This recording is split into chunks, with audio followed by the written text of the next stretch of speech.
Hello, Ken Spriggs here with part one of my build of the brand new X Plus Revenge of the Creature from the Creature of the Black Lagoon sequel, Revenge of the Creature. So I did a little bit of binging Revenge of the Creature films, the three, I believe there's only three. Obviously, The Creature from the Black Lagoon, which was the original, The Revenge of the Creature, which is a sequel, and then the not so fantastic Creature Walks Among Us, which was the third one. First two really good movies. First one was a classic, of course, really well done. I really liked Revenge of the Creature as well. I liked the idea. Now, it did borrow heavily from the kind of the trope or the concept of King Kong, where they capture the creature, they bring it back to civilization, they kind of put it on show. They didn't really lean too heavily into that. They did focus a lot on trying to understand the creature, but they did bring him back and put him into a SeaWorld tank, sort of. It wasn't SeaWorld, but the third one was just, the less said about it, the better. Really, really bad adaptation of it. But I really like the creature. I really like the design of it. I really like the costume they used in the film was really realistic, and they did a great job with the swimming sequences and things like that. So I'm really happy with this model. I really think, and I haven't seen too many, and I have another version. I believe it's the Atlantis version of the Creature from the Black Lagoon. But and no, nothing against that one, or maybe the original Aurora or other ones. But this is a really well done model kit. It's fantastically engineered, fantastically designed. It has quite a lot of parts in it to put together the creature. Some people might be put off by that a little bit because they think it might overcomplicate it. But in the end, it does the opposite. It creates a realistic looking model with no seams that you have to putty or repair, because they look like the natural plating on the outfit, on the costume in the film. So really fantastic, and I'll show you here shortly when I start putting it together. But I think it really adds to a quality kit with some fantastic detailing. So this video, I'm just going to build the model and show it completed. Then I'm going to work on doing the painting in another video, and then go ahead and get this one up. So let's go ahead and take a look at the beginning of building it, and then we'll move towards the end of the completion of it. So, all right, so I cut out several of the main parts of the creature to start building him, and mostly the torso, front and the back. You have a couple different pieces. You have the top. These are some side pieces. They kind of look like arms, but they're side pieces. You have shoulder pieces. I have two of the pieces for the legs so far, and then I have the head and some side pieces. So very well designed kit. I'm really happy with how they made this. So let me show you the head, for example. So these are two parts, well, three parts actually. So you have the front and the back that I've glued together so far. And you see this big gap here, but that's okay because that's going to be covered up. On the inside, I have his mouth glued in, and that goes in from the back. Can't really see it from there, but it's just a piece that goes in behind his open mouth. And the tongue. The tongue was separate, so that got glued into that piece, and that got glued in. That's how you can see like there's a little bit of other flaps of his mouth in there. And then what you do is you have these two pieces that go on the sides, and they cover up perfectly this part right here. Let me put this one in, and I'll show you how that's going to look. Right, there you go. So part of his gill is a separate piece, and if it's in there, and the way they molded these is really quite brilliant. They have really odd shapes, and they fit right up into the other shapes of the head. And they look natural because they're a part of his anatomy, part of his gills. You can see right here, you have those little flat pieces for the part to fit over top of. You have some little smooth edges that they fit over top of as well. but all the parts are designed to fit together nicely, so they look like just parts of the actual mask or costume of the creature from the movie, which looks pretty cool. So very nicely done.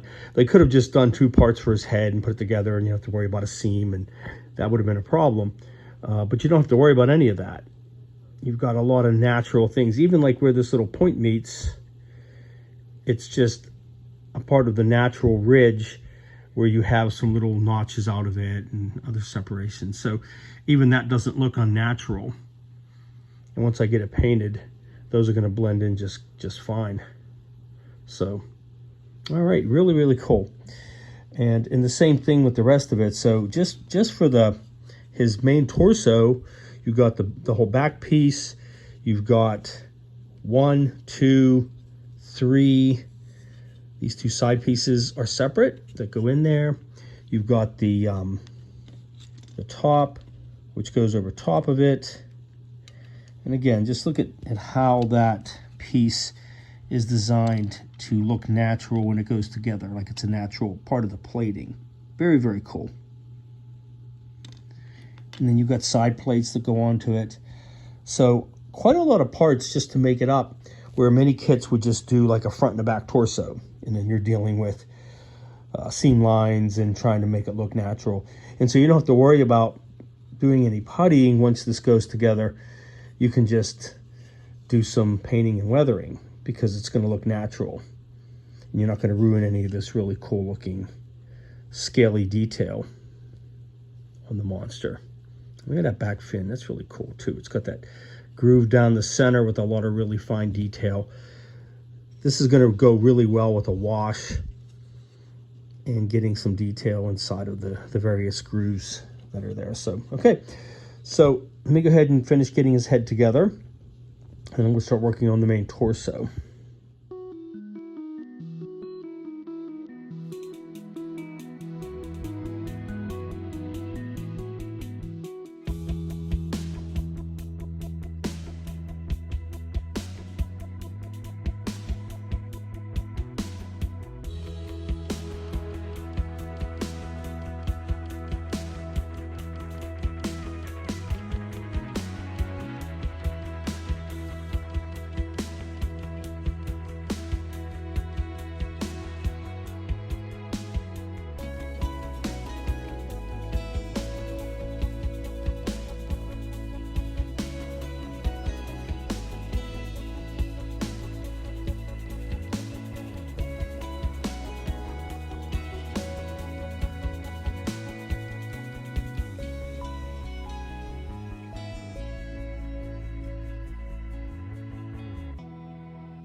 All right, so I got them all together. I took some stills as I was putting the pieces together, but I didn't stop to film it. He went together really, really well. This is a fantastically designed kit. Really amazing. I know it still looks a little rough because you see a lot of the shiny glue parts. I used Plastruc Bonding glue, which I think worked perfectly. The nice thing about it is when you put it on the parts, you stick them together, then you just wick it into the grooves, the irregular shapes, and you press it together really hard. And you can't even tell, like right there, you can't tell which one of those little plate seams is where the leg attaches, because it goes together so nicely. And it's an irregular shape, which is really cool. It's not like a flat surface going against a flat surface. And once I get it all painted, of course, then all that's going to be invisible. So really, really nicely done kit. He's just sticking on the stand right now. He's not on there permanently. But even where his feet go, they have a perfectly molded foot imprint into which would be like the mud or the dirt or sand or whatever with the rocks.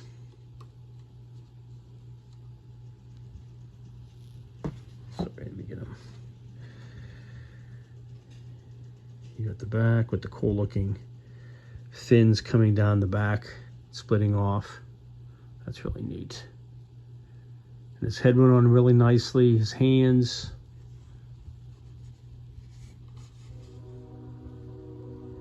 the one holding the chain. So really, really cool. Really nice pose. I really love this kit a lot. Excellently engineered. All right, so now that I've completed building the kit up, I want to go over a few areas that you want to kind of pay attention to. These aren't really complaints. They're just some observations about some order of a few things that you have to put together. And also one of the small issues that I've had, but nothing major. So on this kit, and I've heard this from other ones like the Maria kit, the connectors to the sprue are pretty thick, as you can see. Like that's right up to that fin. So you'd want to be careful. You might be able to get that to snip off closer to the fin top since it's smooth, but a better idea is to snip higher up on the sprue, get it released from the sprue altogether, and then take your nippers and just trim it down after that and sand it to get a better approach. I did find a few parts that were like that, where the piece was right on a crucial part of the part, so you just had to be careful on how to remove it. But a few parts I want to point out, and they do mention them mostly in the instructions. I was looking them over. I had not read them ahead of time, yes, I should have. So on the kit, obviously there's a lot of parts that make up his torso and the different things. Two of them are the shoulder pieces that go. So this looks like an arm, but it's actually a side piece.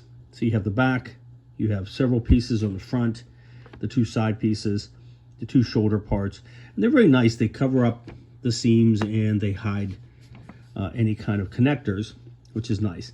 Now, in this case, they tell you, because these are parts 18 and 17, so they have you assemble the whole torso first and the arms separate, which is kind of what I did. Then they say, attach the previously assembled chest from step 2 to the right shoulder 18 and the left shoulder 17. Then attach the left arm and right arms. So here's the issue. I actually did it that way. I didn't read the instructions, but I attached that shoulder piece. You can see that one right there. So I attached the two shoulder pieces onto the torso, and then I glued in the arms that were completed. Now the problem is, both of these this one kind of goes underneath a bit. There's a bit of a lip to it, and it has to go up underneath this overhang part. And over on this side, there's actually a part that clips up into it, one of the keyed parts. So they were very tricky to get in there. And on this side, I actually ended up pulling that shoulder piece loose, not intentionally, but it came loose, and I had to glue them back in again. So I would recommend, I believe it would be easier to glue on the shoulder piece over top of the arm after the arm is in place. Or even glue the shoulder onto the arm and then glue that onto the body. But either way, it went on okay. You just had to force it a little bit and press it into place. The glue acted sort of like a bit of a lubricant to get it in place once I did it, and I was able to force it in, but it turned out well. But you can see how beautifully designed that is. No seams whatsoever where the arms connect. Looks really, really good. And everything looks like a part of the costume that is just layered over top of him in order to give him that armored plating effect. Another issue that I had were with the hands. So, and they do actually say in the instructions to put in the hand first. For the right arm, clamp right hand 44 between 22 and 25. So what you're doing is this, you put it in between. You have to, because there's actually a little hooked in part that it glues into. And so when I went to put it together, I had to cut off part of the little piece inside the kit, because there was no way to hook it in once the two parts were together. So they have you glue it in as you're gluing the two halves together. I was certainly able to make it work, but you want to kind of watch that. And a similar thing here. Now this one, they tell you to glue the hand in afterwards, but just be aware that there is a little bit of a different kind of a keying in thing where you hook it into something. So you want to be careful to make sure that you fit the parts before you glue them together. All right, but other than that, it was a little tricky to do some of the side pieces, as you can see there on the legs, because the legs were in 4 pieces as well. So what I did was I glued the front and the back halves together, and then I put some glue in the whole seam where the side piece went in, stuck it in place, and worked like one side of it at a time, and went along with some more of the Plastruct Bonding, held it into place, and then went and did the other side of it. But I think that's fantastic. I really think that they did an amazing job of hiding. So there's no need to cover any of these seams whatsoever. It all looks perfectly natural in the design of this costume, which is an incredible costume. I have to say, of all the monster horror costumes, I mean, other than maybe in the modern age with like Alien or something like that, the 50s monster costumes, the creature is definitely by far one of the best. It looks very realistic. The stunt man actually swam in it, obviously, in the ocean. I thought he had some kind of breathing apparatus, but I was watching a little YouTube video the other day on him, and he didn't. He just went under brief periods of time, and somebody would bring him oxygen, or he would surface again. So really amazing, really quite amazing what they accomplished and how realistic this creature looked as a realistic hybrid fish man or gill man. He was supposed to have been like stuck in evolution from like a fish creature to a human creature, and they kind of played with that idea a lot in the films. But very, very nice, very cool costume, very realistic looking, very awesome. All right, so he is all set. He's not glued to the base. I'm just using that to support him up. So the next step will be to go ahead and start putting down some paint onto the creature. And I'm looking up some stills. I found 1 or 2, which I don't know if they're accurate or not, if they're really color stills, that some of them say they are. But I can do a lot with this. I can be imaginative because it's black and white, obviously. All 3 films are black and white. So we never actually see the creature in any colors. We assume he's green, but we'll have to play with that. And then more of a yellowish or a sepia kind of look on his stomach patterns. Dark underneath each of the gill plates. So we'll have to play with that. Playing with some ideas. I don't know if I want to just try to do, it would be very tedious if I went through with the airbrush and just pre-highlighted the lines very thinly. It would have to be very thin.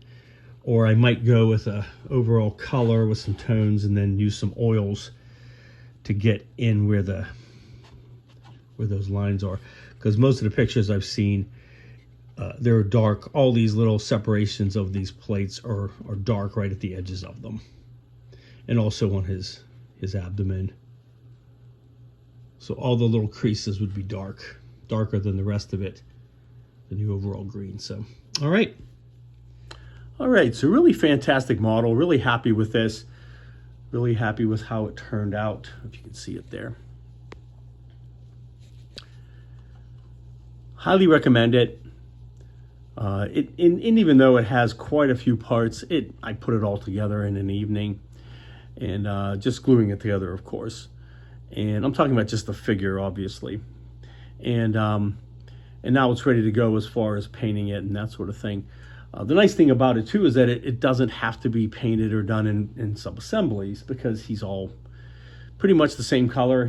A lot of the same shades, a little bit different colors on his abdomen and his face and his fins maybe, or not his fins, but his hands, that kind of thing. A lot of the painting and the detailing will be done also onto the base and the fish and the other things like that.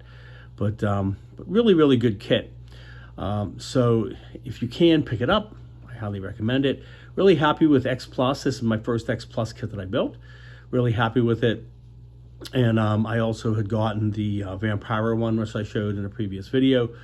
Not planning to build that just yet, but definitely wanting to look into other X Plus kits that are coming out soon, that they're doing more in the universal horror genre, which I really like. I really enjoy it, as you can tell from a lot of the builds that I've made. So, okay, so stay tuned. In the next video, I will be working on the painting and finishing up the base and the display of him, and wrap up this build. All right, well, thank you to all my new subscribers. Stay tuned, and you have a great week.